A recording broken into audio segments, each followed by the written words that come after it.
vous dire, M. Robert Egnes est président de la communauté juive de Boulogne. Il est aussi président du Bnei Akiba France et il est directeur exécutif du CRIF. Donc, c'est une personnalité de la communauté juive française que nous accueillons. Et je voudrais quand même, en un mot, préciser quelle est notre perspective et quel est notre objectif. D'abord, vous savez, le sujet de la conférence de ce soir, c'est la communauté juive de France au temps du Covid-19, c'est-à-dire du corona. Pour nous, c'est extrêmement important. Nous sommes un seul peuple et nous avons besoin d'avoir un dialogue. Et nous avons comme ambition, à la Midreshet Yehuda Manitou, d'institutionnaliser un dialogue avec la communauté juive de France. Et comme je l'ai dit et je le répète, un dialogue qui soit fraternel et en même temps un dialogue authentique qui permette de dire ce que nous pensons les uns des autres, mais aussi dans la perspective de nous aider les uns les autres, puisque nous sommes des frères et que je pense et je trouve que ce dialogue, il est important et qu'il manque. Malgré tous les amis et la famille que nous avons des deux côtés, c'est une chose qui doit avoir sa place également. Donc, Monsieur Egnes, vous avez répondu très gentiment à notre demande et je vous donne la parole. Merci beaucoup. D'abord, je suis très sensible à votre invitation. Je vous en remercie. C'est d'abord pour moi un honneur de venir, de parler devant la Midreshet Manitou et de parler du dialogue Israël-Diaspora. Je commencerai par vous dire que au cours de cette crise, il y a quelque chose de très important qui s'est passé par rapport à la relation que peut avoir la diaspora avec Israël, qui est à deux niveaux. Le premier, c'est que quand Israël a fermé ses frontières, a annoncé la fermeture des frontières, j'ai eu le sentiment, mais avec moi, beaucoup de Juifs en France ont eu le sentiment que ce qui nous était promis depuis notre jeunesse, pour les gens de ma génération, par nos parents, c'est que ce qu'eux avaient vécu, c'est-à-dire notamment la Shoah, ce qu'eux avaient vécu n'était plus possible pour notre génération parce que nous aurions toujours la possibilité de nous réfugier en Israël. Et donc, quand Israël a fermé ses frontières, le sentiment a été très pénible pour nous de se sentir coincés en dehors d'Israël. Ça, c'est la première chose. Et la deuxième chose dans le rapport entre la diaspora et Israël qui est importante à noter avant de commencer, c'est la fierté. La fierté que nous, Juifs de diaspora, pouvons ressentir devant la manière dont l'État d'Israël, mais le peuple d'Israël surtout, a su gérer la crise du corona, et nous y reviendrons, et donc a su la gérer, en sortir avec responsabilité, avec ordre. C'est quelque chose de très important, c'est une leçon pour le monde entier et donc une fierté pour les Juifs du monde entier. Donc cette relation, vous avez raison, Madame Hulmont, la relation entre Israël et la diaspora, elle est importante, elle est essentielle parce que nous sommes d'abord et avant tout un seul peuple qui bat d'un seul cœur. Donc ça, c'était l'introduction, si vous voulez bien. Pour revenir sur le sujet que vous m'avez demandé de traiter, c'est-à-dire la communauté juive pendant la crise du corona, je vais essayer d'ordonner un peu le propos parce que on en a dit tellement de choses et on sait tellement peu de choses. Donc je vais vous dire ce que moi je sais de mes différentes casquettes, notamment celle de directeur exécutif du CRIF et celle de président de la communauté juive de Boulogne. Donc tout d'abord, pour revenir sur le début de la crise et bien se rappeler, la crise est venue frapper le monde, en fait, à la veille de Pourim. Et à la veille de Pourim, il y a eu deux attitudes qu'on a rencontrées dans la communauté et que tout le monde a rencontrées, y compris en Israël, dans le monde entier. Certains qui disaient, mais si c'est un virus, c'est comme une grippe, donc ça n'est qu'une grippe, c'est pas grave, ça passera. Donc, personne n'a compris la gravité en fait de ce qui était en train de se passer. Même quand on voyait les chiffres arriver de Chine, on dit, bon, en fin de compte, c'est quelques personnes, c'est pas statistiquement, c'est pas important. Et puis on a vu ensuite les chiffres monter et on a pris conscience du danger que représentait le coronavirus. Donc deux attitudes qu'on a bien vues dans les communautés, celle qui était de dire c'est une grosse grippe, ça passera et donc on ne change pas grand-chose, ou bien celle de communautés, et nous avons eu la chance à Boulogne, et puisque je vais intervertir mes différentes casquettes au fur et à mesure du propos, nous avons eu la chance à Boulogne avec le rabbin de prendre tout de suite la position de la gravité par rapport à ce qui était annoncé. Et donc, dès avant Pourim, nous avons fait des annonces, nous avons écrit à nos fidèles pour leur dire que les personnes les plus fragiles, donc celles qui étaient annoncées, les personnes qui souffrent de pathologies, les personnes âgées, restent chez elles, et on a aménagé par exemple des lectures de Megillah, y compris le soir, pour que les gens puissent puissent entendre la Megillah, tout en n'étant pas dans la cohue habituelle, parce que la fête de Pourim, pour ceux qui la connaissent, à Boulogne, c'est toujours une grande cohue, énormément de monde, énormément d'enfants qui courent dans tous les sens.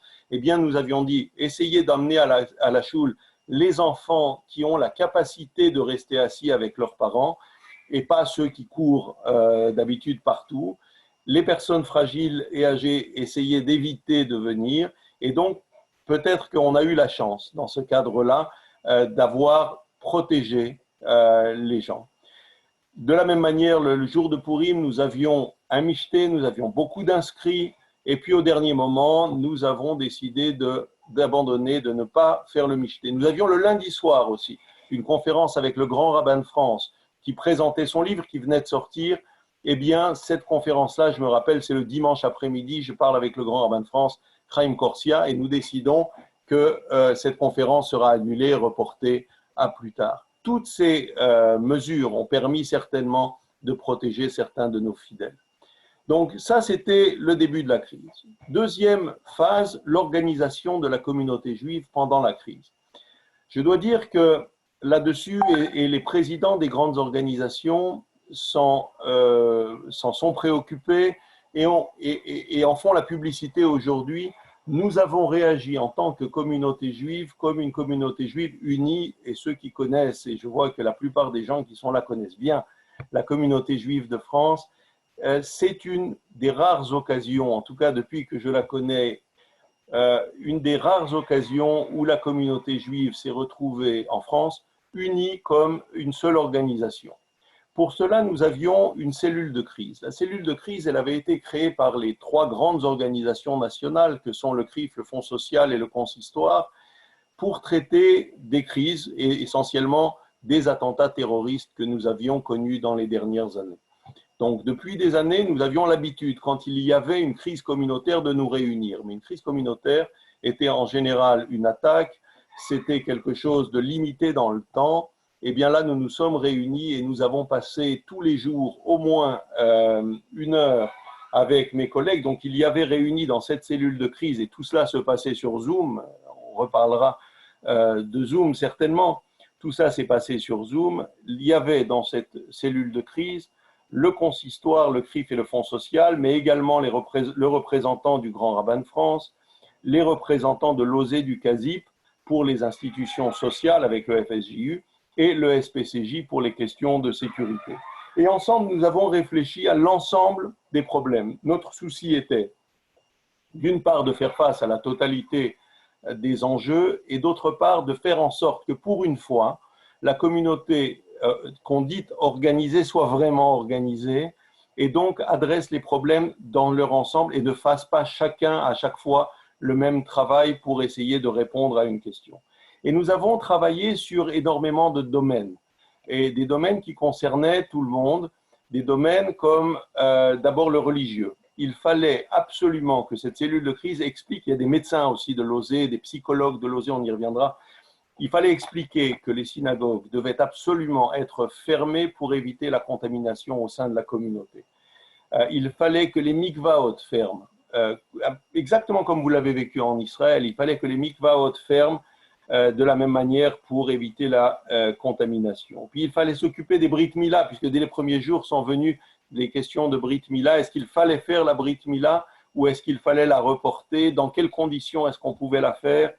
etc. Autant de sujets religieux dont on s'est occupé, comment faire les obsèques compte tenu des contraintes liées au Covid, comment faire aussi, par exemple, organiser les commerces cachers, parce que vous le savez, le lendemain de Pourim commence la préparation de Pessah. Et pour préparer Pessah, essentiellement, il faut aussi travailler sur les commerces cachers où les gens vont, beaucoup ne vont que pour Pessah faire leurs courses, et en tout cas, tous vont dans les derniers jours avant Pessah. Expliquer aux commerçants cachers combien il était important de respecter les gestes barrières, et non pas bizarrement parce qu'on sait comment ça se passe, ce qui était mis en place dans les grands circuits de distribution n'était pas mis en place dans certains commerces, et il a fallu vraiment insister pour que les gestes barrières, la protection, la distance, etc., soient mis en place dans ces commerces. En même temps, il fallait traiter du social, parce que d'abord, les EHPAD continuaient de travailler, parce que les institutions sociales avaient besoin de continuer. Les personnes isolées, notamment, devaient être traitées. Il fallait s'occuper d'eux, il fallait pouvoir apporter des repas à ceux qui n'en avaient pas, apporter des denrées alimentaires à ceux qui étaient fragiles. Et donc, tout ça s'est mis en place en quelques jours de manière assez remarquable entre toutes les institutions sociales. Et il faut dire que se sont ajoutées également des organisations soit locales, soit de jeunes.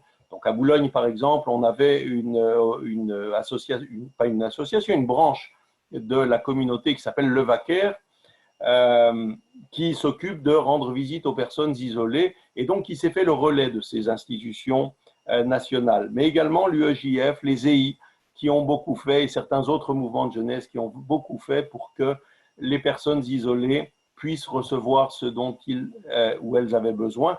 Et il fallait surtout éviter qu'en même temps qu'on leur apportait des repas ou des denrées, on leur apporte avec le virus et la maladie. Et donc, il fallait faire énormément de formation pour s'assurer que tout le monde, tous ceux qui allaient délivrer étaient formés, savaient effectivement comment faire pour échanger, pour laisser devant les portes, pour ne pas rentrer chez les gens, etc.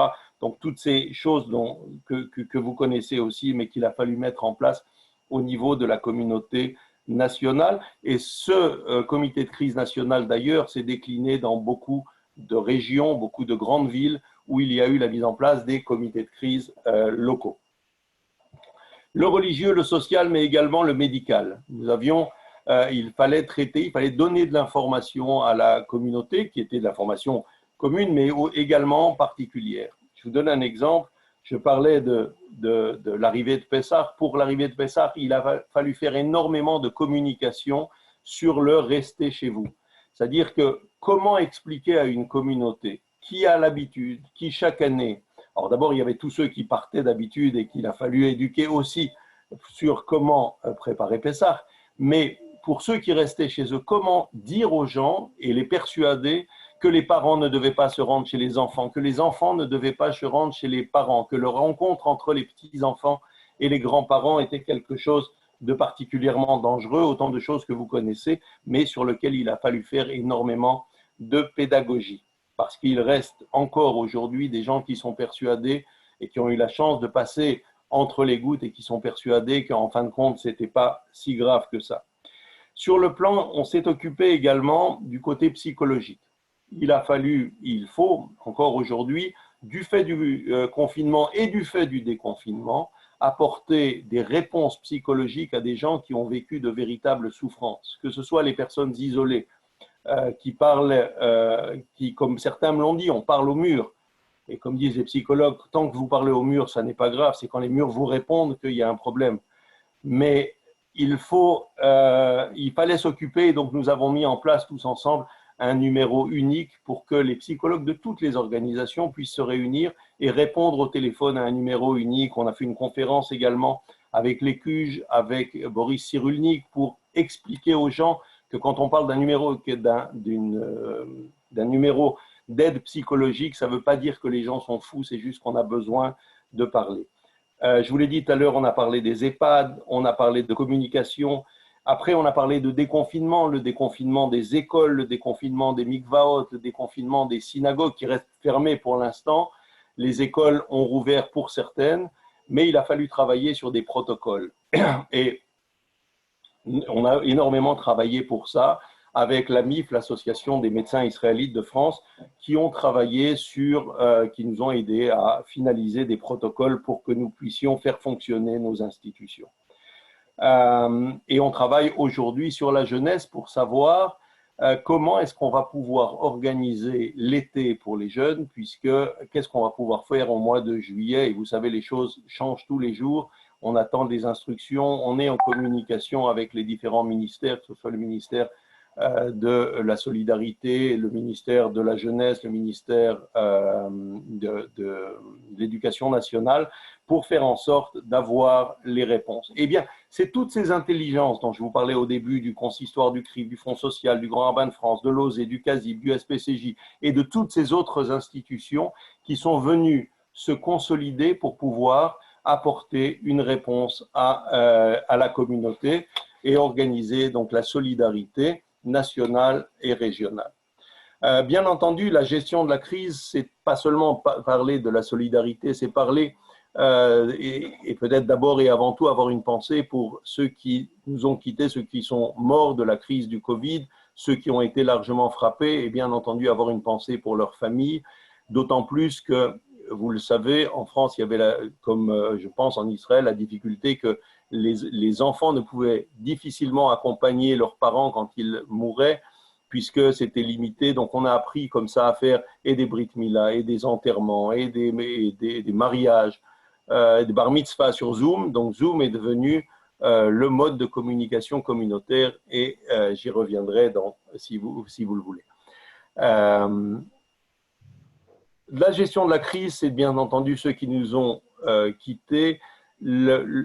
Non pas le premier, mais le premier qui a marqué la communauté, c'est le Rav Amou, le directeur d'une école Chabad à Paris, un monsieur très connu, très gentil, et tout d'un coup, on a découvert à un Motzei Shabbat que ça n'atteignait pas que les gens très âgés, ça n'atteignait pas que les gens malades, ça pouvait atteindre tout le monde, et notamment dans les écoles. Les écoles ont été très frappées, et les communautés, donc le mouvement Chabad a été frappé, les écoles, puisque vous le savez, à l'école Maïmonide, deux des principaux cadres de l'école, M. Jean-Jacques Isti et Nissim Azoghi, qui était une des figures, la figure emblématique de l'école Maïmonide, sont morts du Covid pendant cette crise et ont créé une réelle émotion à l'intérieur de la communauté, et bien sûr beaucoup d'autres, comme Claude Barouche, comme d'autres leaders communautaires.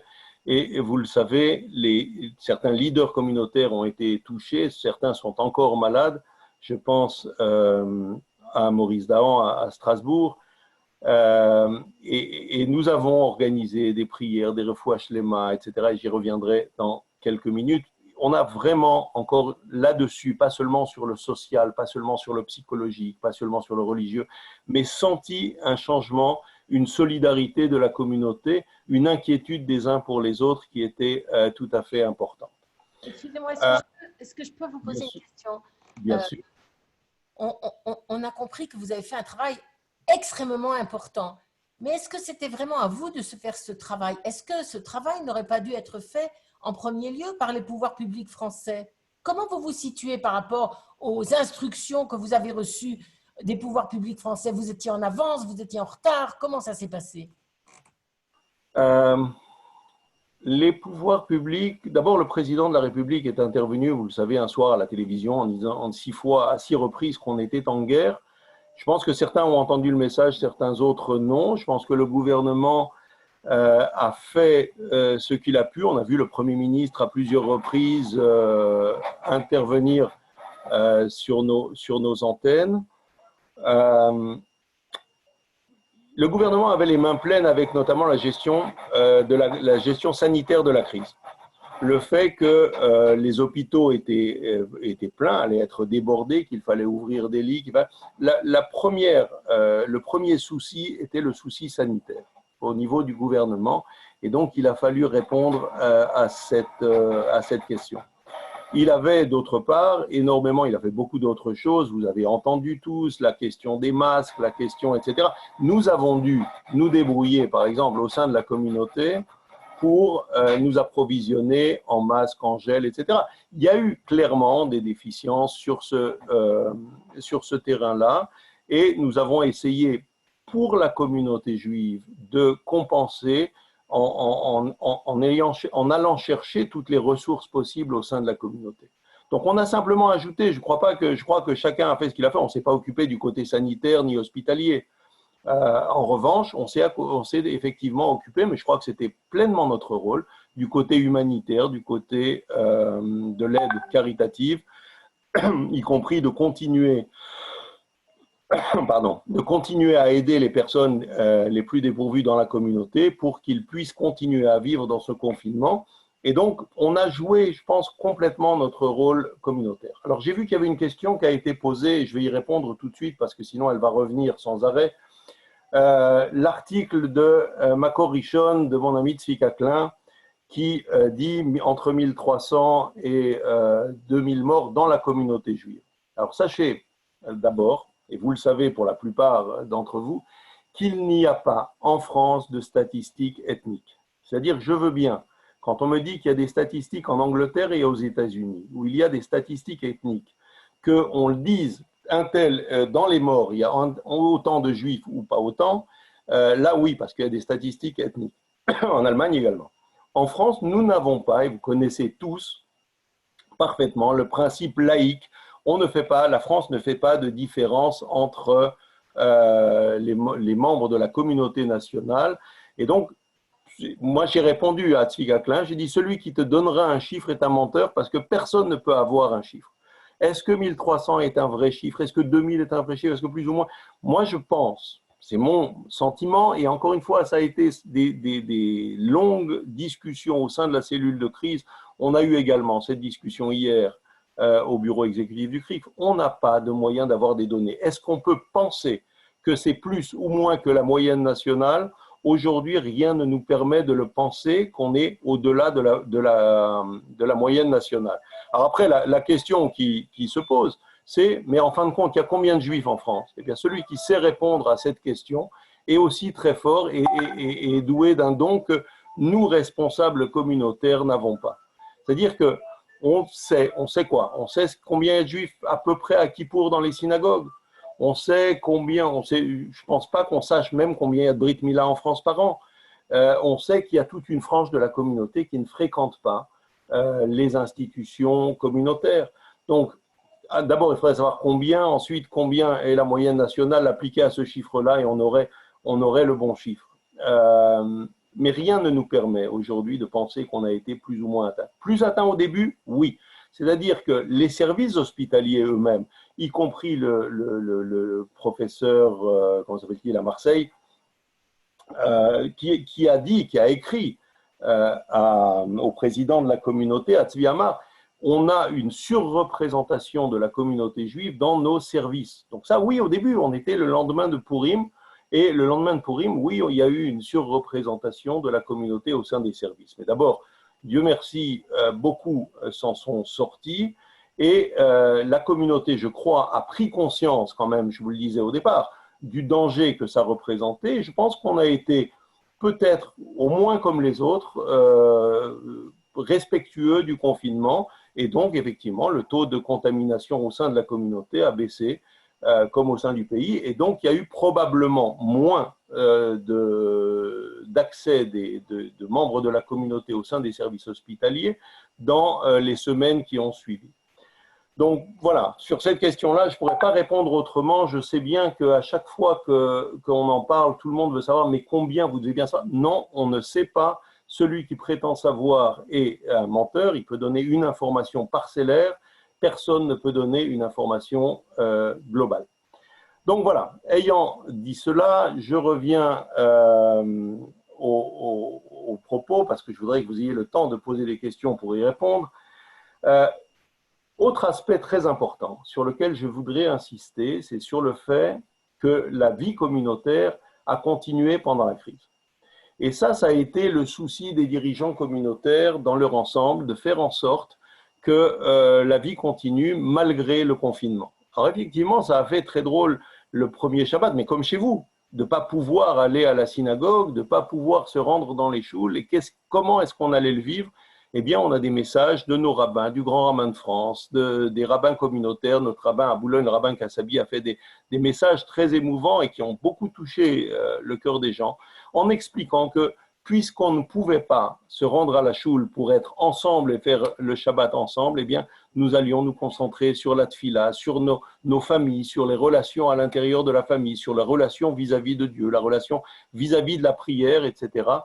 Mais les grandes institutions ont continué à travailler malgré le chômage technique qui a été instauré pour beaucoup de personnel au sein des institutions, parce que tous ceux qui avaient des travaux qui ne souffraient pas du confinement, qui ne pouvaient pas se faire en télétravail, ont été mis, selon les dispositions du gouvernement, en chômage technique.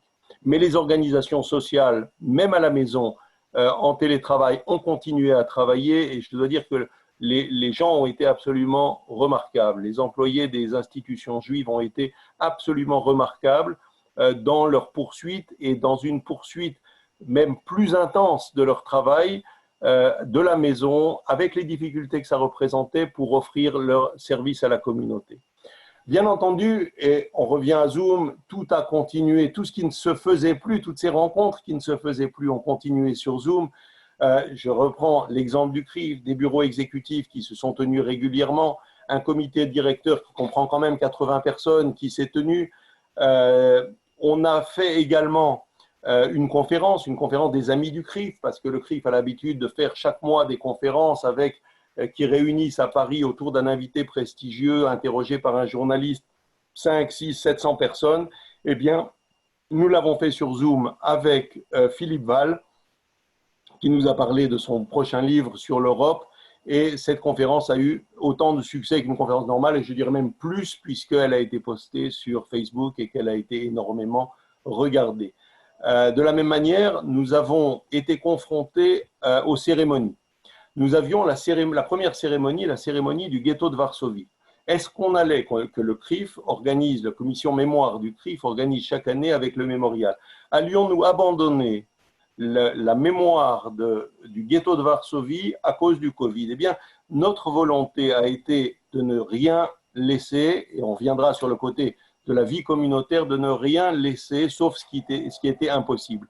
Eh bien, là aussi, nous avons fait sur Zoom une cérémonie du ghetto de Varsovie, suivie par plusieurs dizaines de milliers de personnes sur Facebook notamment.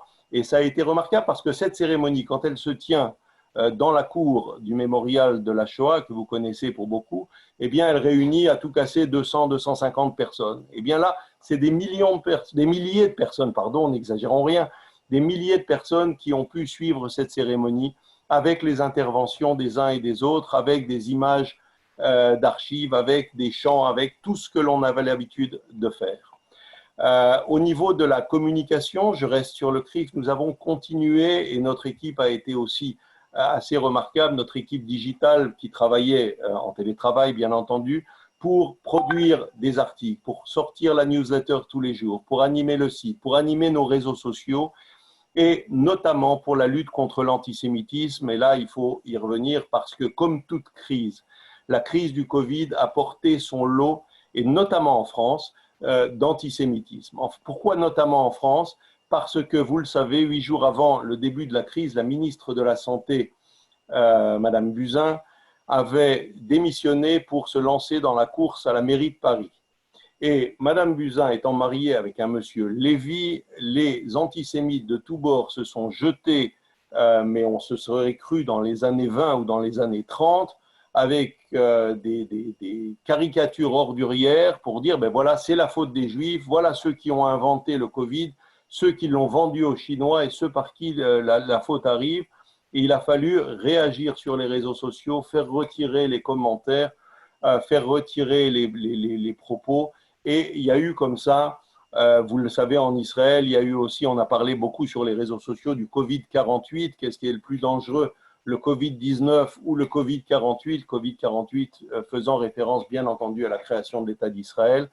Donc ça venait de partout et ça continue de venir de partout. Je ne sais pas si vous avez suivi. Hier, nous avons mené un combat contre Dieudonné et une de ses nouvelles, deux de ses nouvelles d'ailleurs, vidéos particulièrement ordurières, négationnistes, antisémites, etc. Donc, donc le CRIF a déposé plainte contre Dieudonné, ce qui a fait beaucoup de bruit.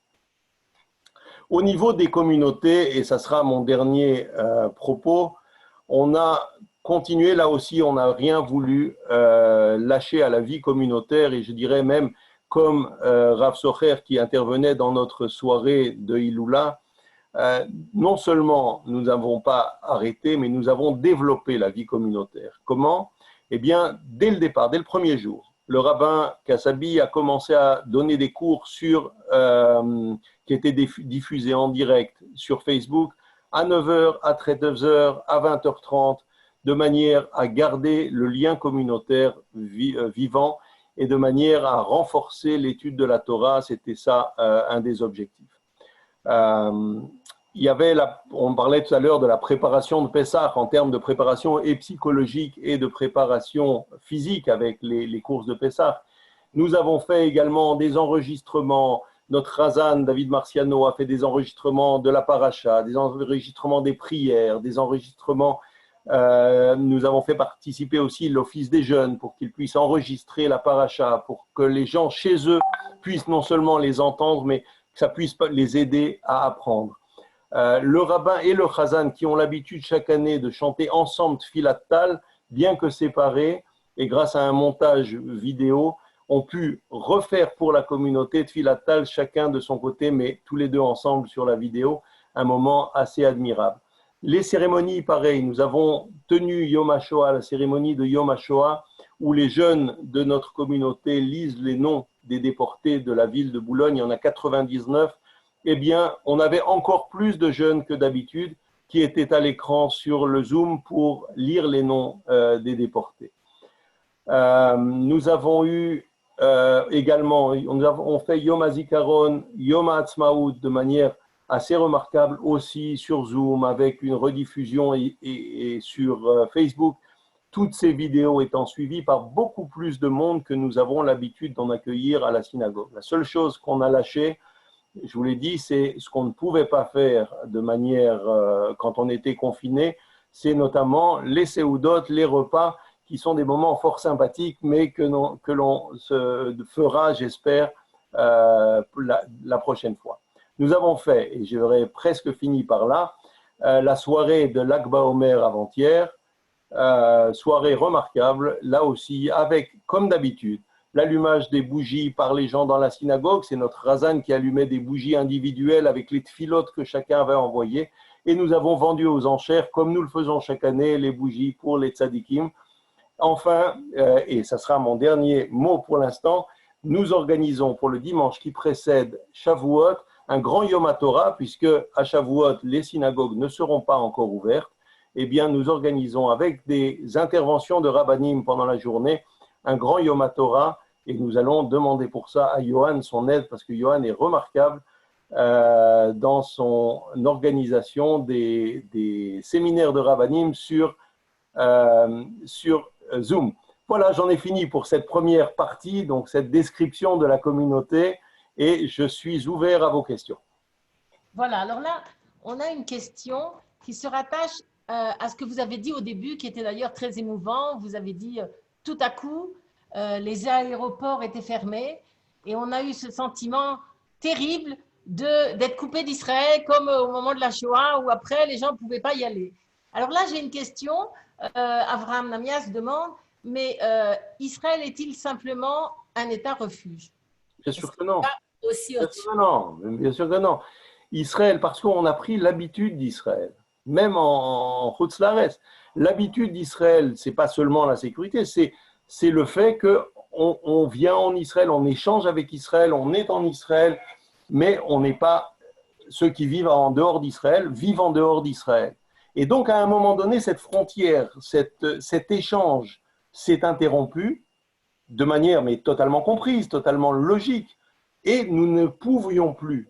Alors, nous servir de cet état refuge, bien entendu, c'est aussi, et vous connaissez ces termes d'assurance vie du peuple juif, etc., etc.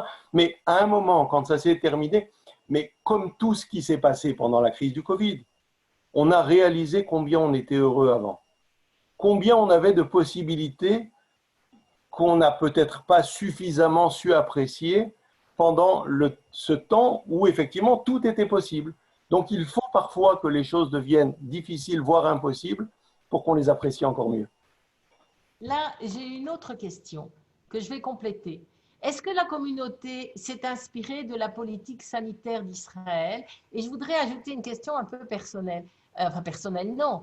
Quand je suis arrivée en Israël, j'ai toujours été frappée par une des particularités d'Israël, c'est le bénévolat, notamment, que tous nos enfants apprennent à l'école. Et moi, je me rappelle quand, il y a très, très longtemps, quand mes enfants étaient dans les écoles juives à Paris, le bénévolat ne faisait pas partie du programme, si je puis dire. Est-ce qu'à l'occasion du corona, il y a eu un changement par rapport à cette notion de bénévolat, notamment chez les jeunes? Voilà. Alors, je vous l'ai dit tout à l'heure, on a vu un mouvement exceptionnel de la part des jeunes organisés, alors notamment les EI, notamment l'UEJF, pour assister les sociétés, les associations caritatives à faire du bénévolat, à distribuer, à être présent, etc. Ça a été absolument remarquable. Mais globalement, le problème des enfants est un autre problème, c'est-à-dire qu'est-ce qu'on a fait avec les enfants pendant la crise du corona, ça mériterait tout un sujet. Mais oui, je crois que les gens ont été solidaires, au défaut d'être bénévoles, parce que beaucoup de gens restaient confinés tout simplement, mais au-delà d'être confinés, les gens étaient solidaires. C'est-à-dire qu'on a vu, on a entendu des gens appeler leurs voisins de choule, appeler leurs amis, appeler des gens qui n'avaient pas l'habitude d'appeler, qui avaient l'habitude de rencontrer à la synagogue. Je ne vous ai pas parlé aussi des groupes WhatsApp. Le développement des groupes WhatsApp a été quelque chose d'extraordinaire. Par exemple, nous avons développé à Boulogne un groupe WhatsApp de halakha. Puisqu'il fallait poser des questions au rabbin, il fallait que le rabbin réponde aux questions de halakha pour Pessah. Mais ce sont des dizaines et des dizaines de questions auxquelles le rabbin a répondu. On avait d'ailleurs 2 groupes WhatsApp parce que le premier a été vite plein. On a développé aussi des groupes d'amis, de potes, qui faisait que les gens restaient en contact les uns avec les autres, restaient solidaires. Des fois, c'est pour raconter des blagues, des fois, c'était pour échanger des choses, pour poser des questions.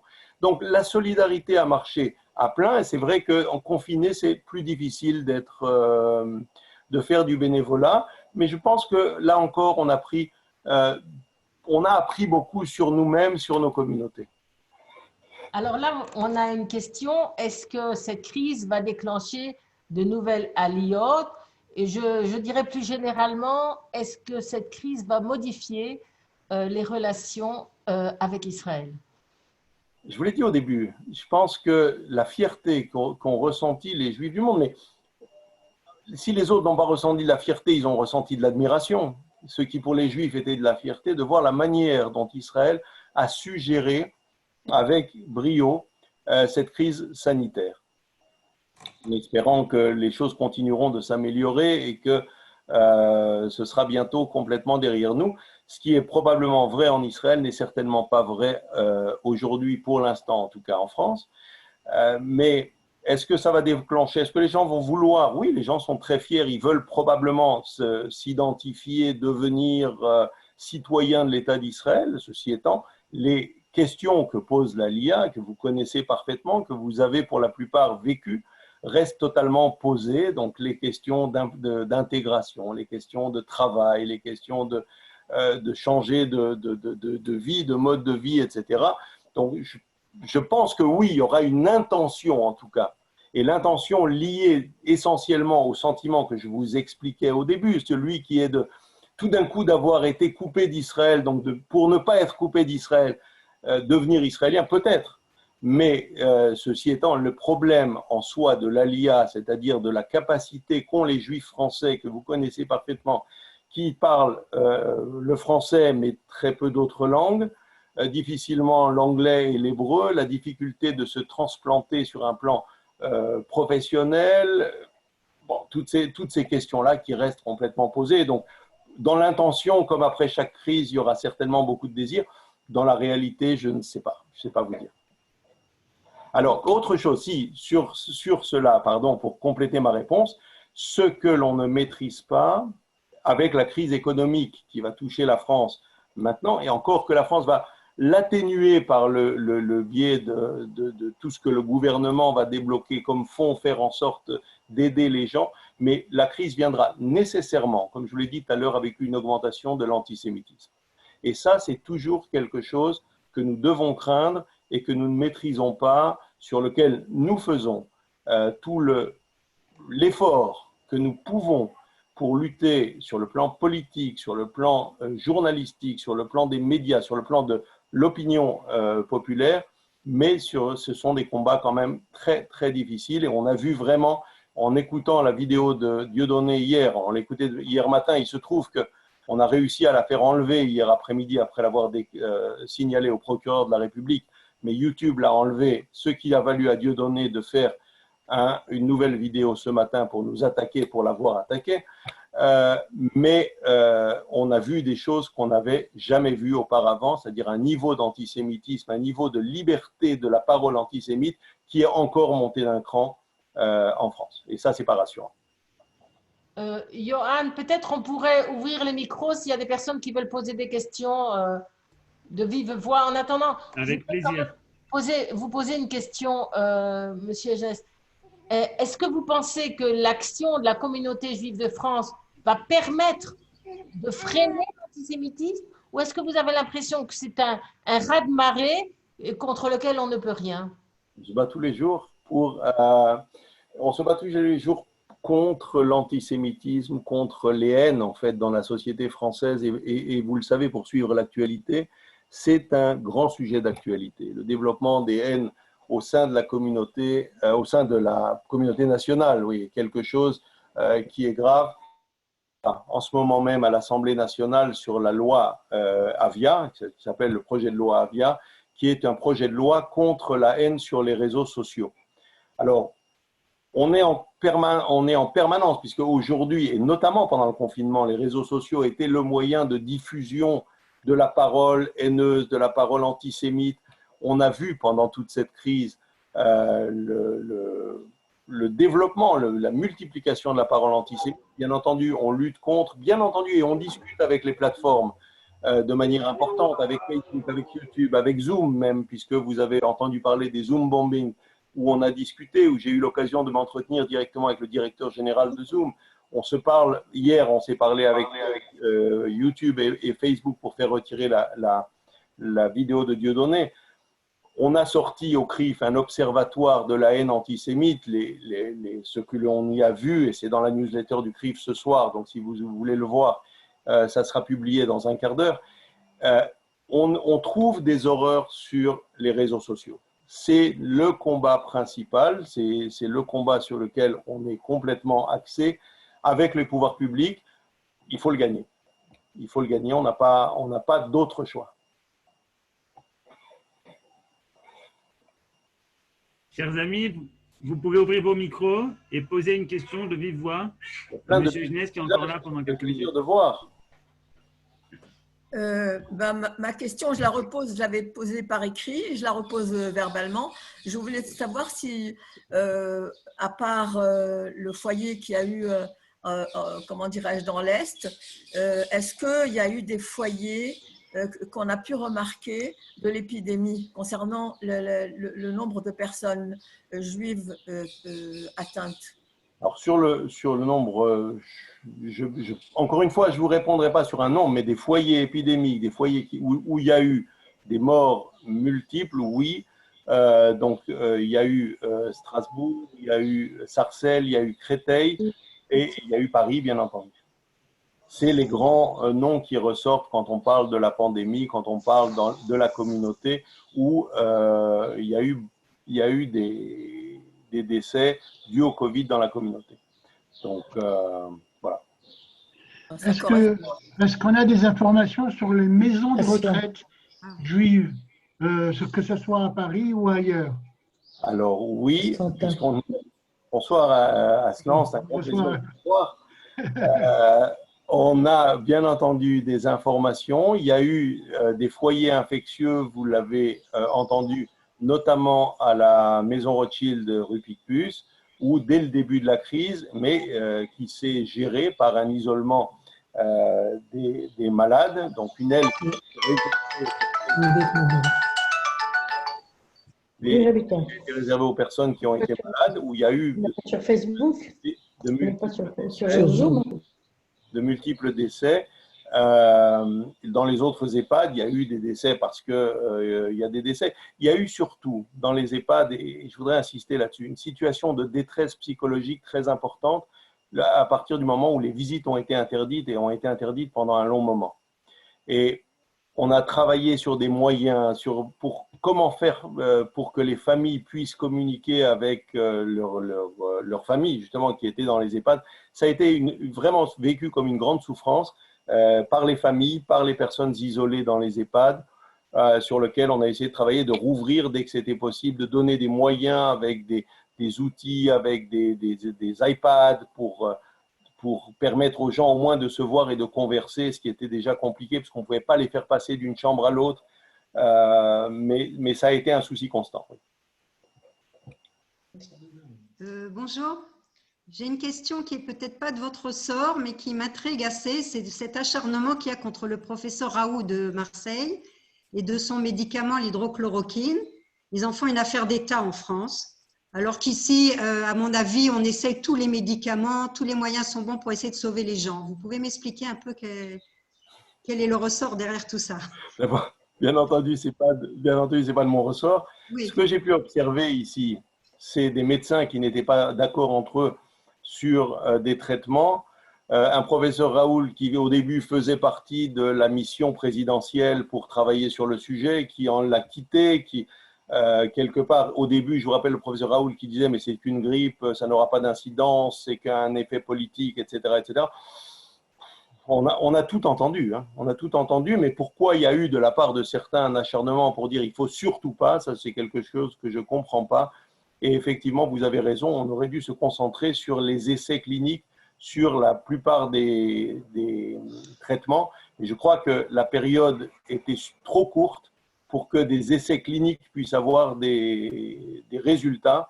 Et certains ont critiqué le professeur Raoult notamment pour sortir des études dites scientifiques sur des durées et un nombre de patients qui étaient quand même beaucoup trop faibles pour en tirer des conclusions et de manière aussi assurée sur la valeur du traitement. Non, je ne sais pas. Je sais que des gens qui ont été malades ont pris ce traitement pour se soigner. Mais pourquoi il y a eu cet acharnement contre lui? Pourquoi lui a eu cet acharnement contre les autres aussi? Je ne sais pas. Merci.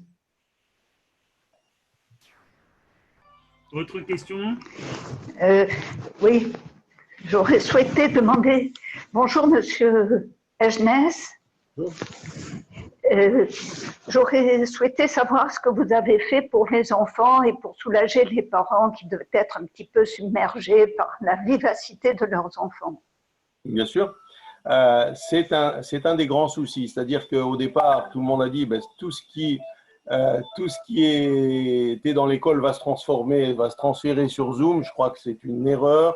Je pense qu'il fallait, comme dans les synagogues, il fallait réinventer complètement tout ce qui a été fait. Je sais que l'association Lille Mode a fait beaucoup en France, donc ce n'est pas la même que la vôtre, mais pour offrir des programmes de Kodesh, notamment pour les enfants. Mais quand je vous parlais aussi de détresse psychologique dans les familles, beaucoup de détresse de couple, beaucoup de détresse parents-enfants, comment occuper des enfants. Tout le monde n'a pas la compétence de professeur pour pouvoir occuper ses enfants à temps plein quand ils sont à la maison pendant maintenant plus de 2 mois. Ok, encore une question peut-être? Non. Alors, écoutez. Oui, je peux poser une question? Oui, bien sûr. Je voudrais savoir quel est le rapport de la communauté juive française avec la communauté musulmane. Alors, ça demanderait une autre… je reviens pour parler pendant 1 heure. Juste rapidement, alors. Juste rapidement. Les rapports aujourd'hui… Alors, il faut distinguer. Quand on parle de la communauté musulmane, il faut distinguer souvent, elle est d'abord très grande, et elle n'est pas organisée comme la communauté juive. C'est-à-dire que, vous le savez, le président Sarkozy a institué un conseil national du culte musulman il y a quelques grandes institutions au sein du monde musulman, mais essentiellement, le monde musulman en France, c'est 2500 ou un peu plus mosquées officielles qui sont dirigées par leur comité plus leur imam, mais qui n'ont pas nécessairement de rapport entre elles. Il y a quelques grands réseaux, le réseau des mosquées à obédience algérienne qui est sous l'autorité de la Grande Mosquée de Paris, celle des communautés marocaines et celle des communautés turques notamment, qui sont qui sont souvent sous la coupe des gouvernements étrangers, marocains, algériens ou turcs.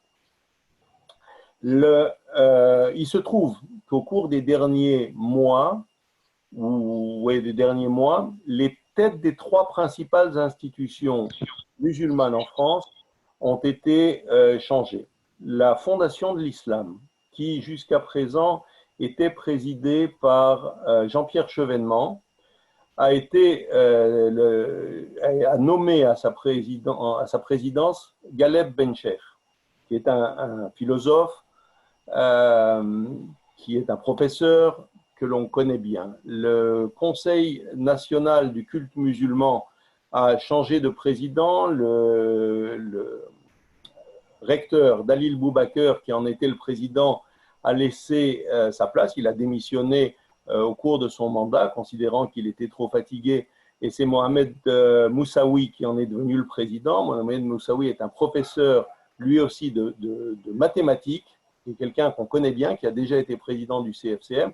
Et la Grande Mosquée de Paris, il y a quelques mois, au moment où le recteur Dalil Boubaker a démissionné, a nommé à sa tête Shemseddine Hafiz, qui est lui aussi un avocat, et qui sont d'abord des amis de la communauté juive pour les 3, avec qui on entretient d'excellentes relations et avec qui on peut construire. La difficulté de la relation, puisqu'on parle énormément toujours de la relation entre la communauté juive et la communauté musulmane, à la tête, au niveau des institutions, les relations sont excellentes.